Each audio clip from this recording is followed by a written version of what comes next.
Hi, today in front of me Nokia T21 and I'll show you how to mute notification sound on this device.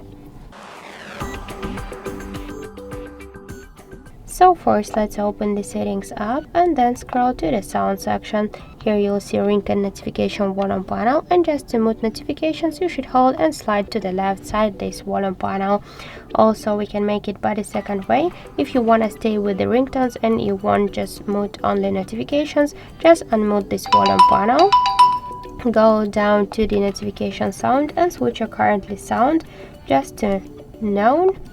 Tap to OK to save the changes, and by this way we'll mute our notifications but we'll stay with the ringtones.